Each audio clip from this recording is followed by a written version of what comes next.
Opa, bom dia, boa tarde, boa noite. Eu estou muito feliz que você tenha se juntado a mim nesse propósito. E hoje nós vamos ler Ezequiel do capítulo 6 ao capítulo 10. Profecia contra os montes de Israel. Esta palavra do Senhor veio a mim.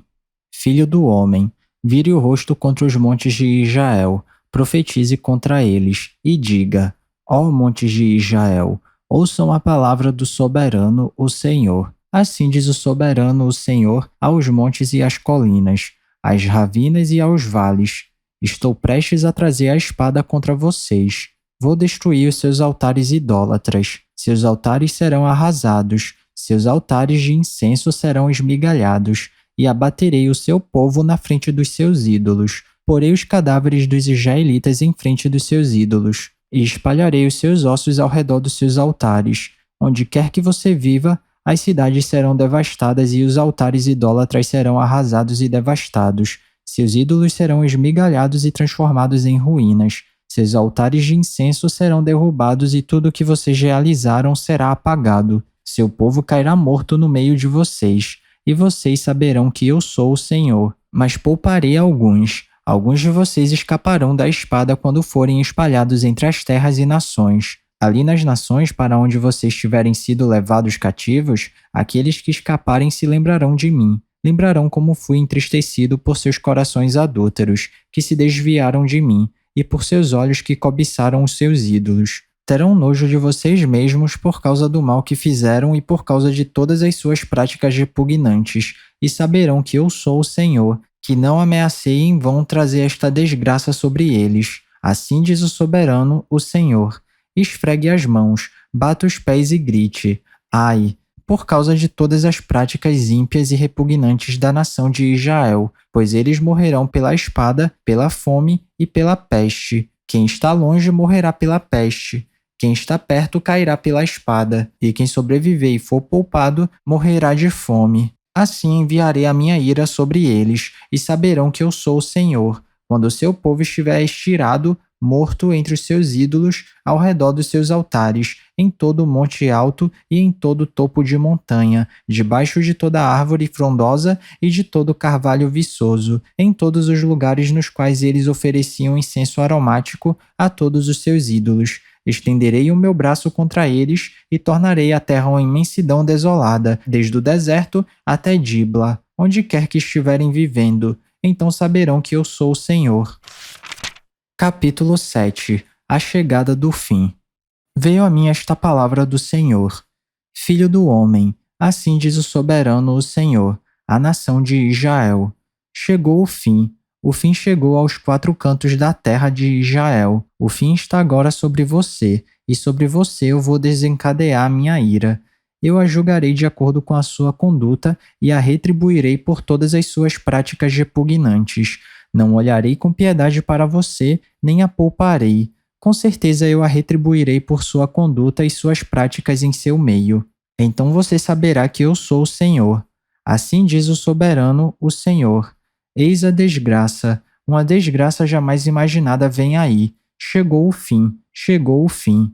Ele se insurgiu contra você, o fim chegou. A condenação chegou sobre você que habita no país. Chegou a hora. O dia está próximo. Há pânico e não alegria sobre os montes. Estou prestes a derramar minha ira sobre você e esgotar a minha indignação contra você. Eu a julgarei de acordo com a sua conduta e a retribuirei por todas as suas práticas repugnantes.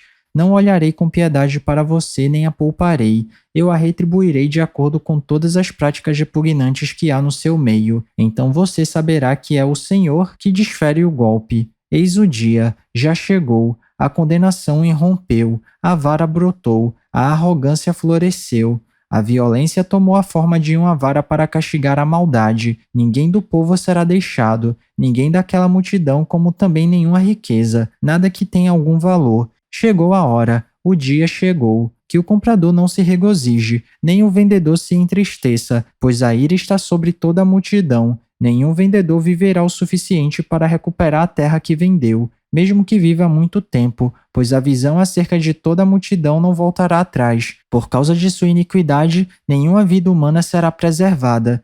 Embora toquem a trombeta e deixem tudo pronto, ninguém irá a combate, pois a minha ira está sobre toda a multidão. Fora está a espada, dentro estão a peste e a fome. Quem estiver no campo morrerá pela espada, e quem estiver na cidade será devorado pela fome e pela peste. Todos os que se livrarem e escaparem estarão nos montes, gemendo como pombas nos vales, cada um por causa da sua própria iniquidade. Toda mão ficará pendendo, frouxa, e todo joelho ficará como água de tão fraco. Eles se cobrirão de vestes de luto, e se vestirão de pavor, terão o rosto coberto de vergonha, e a sua cabeça será rapada. Atirarão sua prata nas ruas, e seu ouro será tratado como coisa impura. Sua prata e seu ouro serão incapazes de livrá-los no dia da ira do Senhor, e não poderão saciar sua fome e encher os seus estômagos. Servirão apenas para fazê-los tropeçar na iniquidade. Eles tinham orgulho de suas lindas joias e as usavam para fazer os seus ídolos repugnantes e as suas imagens detestáveis. Por isso, tornarei essas coisas em algo impuro para eles. Entregarei tudo isso como despojo nas mãos de estrangeiros e como saque nas mãos dos ímpios da terra, e eles o contaminarão. Desviarei deles o meu rosto, e eles profanarão o lugar que tanto amo. Este será invadido por ladrões que o profanarão. Preparem correntes, porque a terra está cheia de sangue derramado e a cidade está cheia de violência. Trarei os piores elementos das nações para se apossarem das casas deles. Darei fim ao orgulho dos poderosos, e os santuários deles serão profanados. Quando chegar o pavor, eles buscarão paz, mas não a encontrarão. Virá uma desgraça após a outra, e um alarme após o outro. Tentarão conseguir uma visão da parte do profeta, e o ensino da lei pelo sacerdote se perderá, como também o conselho das autoridades. O rei pranteará, o príncipe se vestirá de desespero, e as mãos do povo da terra tremerão. Lidarei com eles de acordo com a sua conduta e por seus próprios padrões, e os julgarei. Então saberão que eu sou o Senhor. Capítulo 8. Idolatria no Templo. No 5º dia do 6º mês do 6º ano do exílio, eu e as autoridades de Judá estávamos sentados em minha casa quando a mão do soberano, o Senhor, veio sobre mim. Olhei e vi uma figura como a de um homem. Do que parecia ser sua cintura para baixo, ele era como fogo, e dali para cima sua aparência era tão brilhante como metal reluzente. Ele estendeu o que parecia um braço e pegou-me pelo cabelo. O Espírito levantou-me entre a terra e o céu, e em visões de Deus, ele me levou a Jerusalém, à entrada da porta norte do pátio interno, onde estava colocado o ídolo que provoca o ciúme de Deus.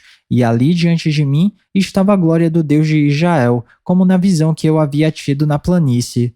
Então ele me disse: Filho do homem, olhe para o norte. Olhei para o lado norte e vi, junto à porta do altar, o ídolo que provoca o ciúme de Deus. E ele me disse: Filho do homem, você vê o que estão fazendo? As práticas repugnantes da nação de Israel, coisas que me levarão para longe do meu santuário? Mas você verá práticas ainda piores que estas. Em seguida me levou para a entrada do pátio. Olhei e vi um buraco no muro. Ele me disse: Filho do homem, agora escave o muro. Escavei o muro e vi ali a abertura de uma porta. Ele me disse: Entre e veja as coisas repugnantes e más que estão fazendo.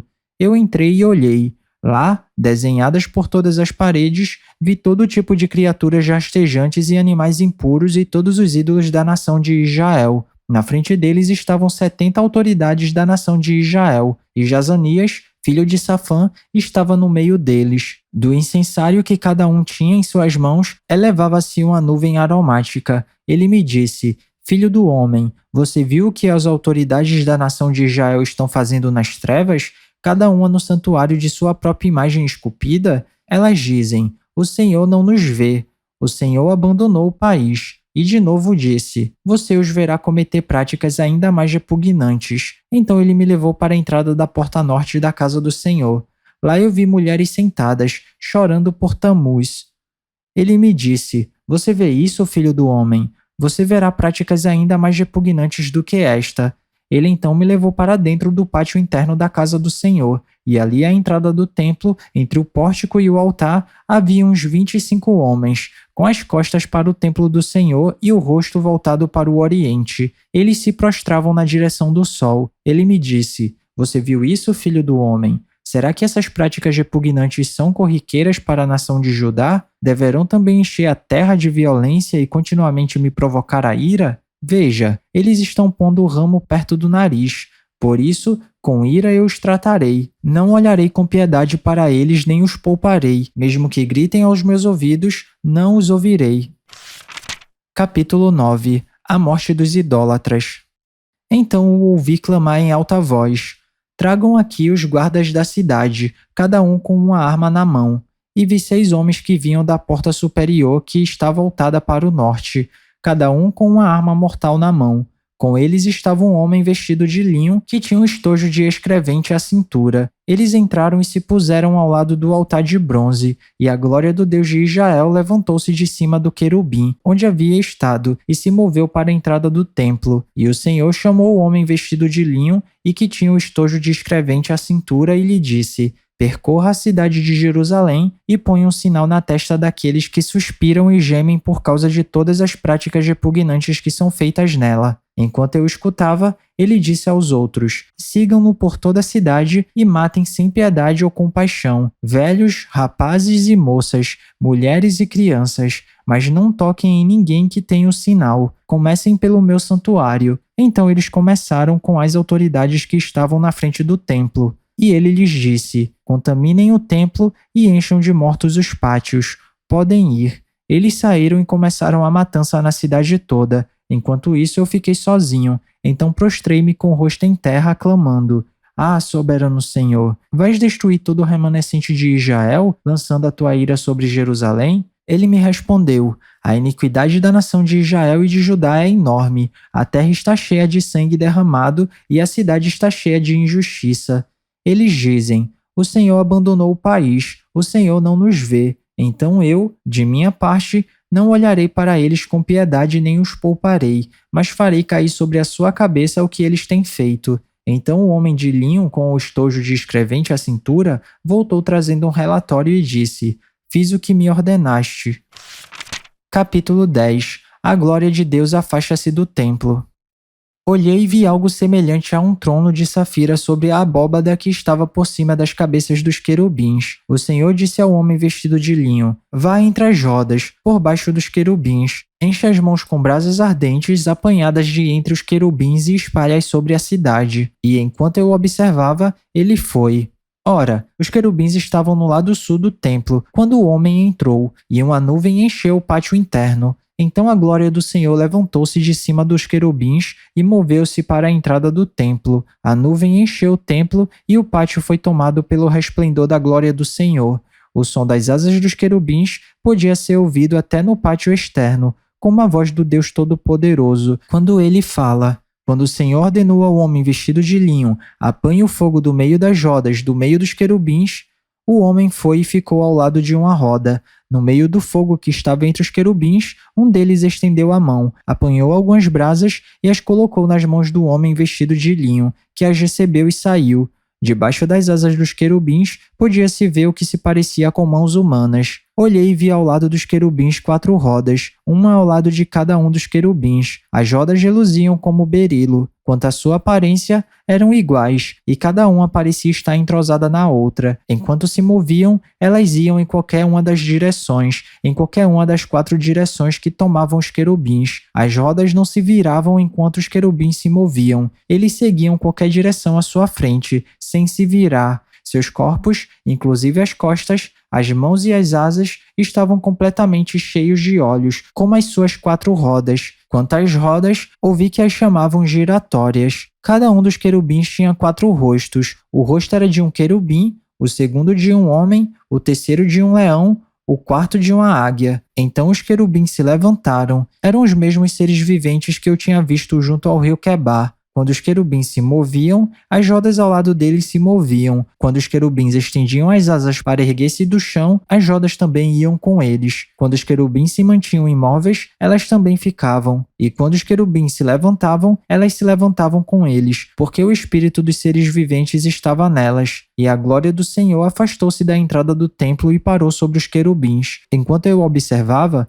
os querubins estenderam as asas e se ergueram do chão, e as rodas foram com eles. Eles pararam à entrada da porta oriental do templo do Senhor, e a glória do Deus de Israel estava sobre eles. Esses seres viventes eram os mesmos que eu tinha visto debaixo do Deus de Israel, junto ao rio Quebar, e percebi que eles eram querubins. Cada um tinha 4 rostos e 4 asas, e debaixo de suas asas havia o que parecia mãos humanas. Seus rostos tinham a mesma aparência daqueles que eu tinha visto junto ao rio Quebar. Todos iam sempre para a frente. E é isso, chegamos ao final da nossa leitura. Eu espero que você tenha gostado. Se alguma coisa soar estranha ou diferente, eu te encorajo a dar uma pesquisada a respeito disso, porque apesar da Bíblia ser um livro muito atual, ela foi escrita numa época e numa cultura diferente da nossa. Então vale a pena dar uma pesquisada para entender melhor os contextos históricos e culturais. Ah, e esse vídeo aqui não é para substituir o devocional não, tá? É só um plus, é só um bônus, é só um incentivo. Continue tendo seu tempo especial com Deus e se alguma palavra tocar seu coração e se você quiser compartilhar comigo aqui nos comentários, fica à vontade que eu vou ficar muito feliz de ler. Não se esquece de ativar as notificações do canal para não perder nenhum vídeo e tamo junto. Cheirinho no coçarão, que Papai do Céu abençoe e até amanhã.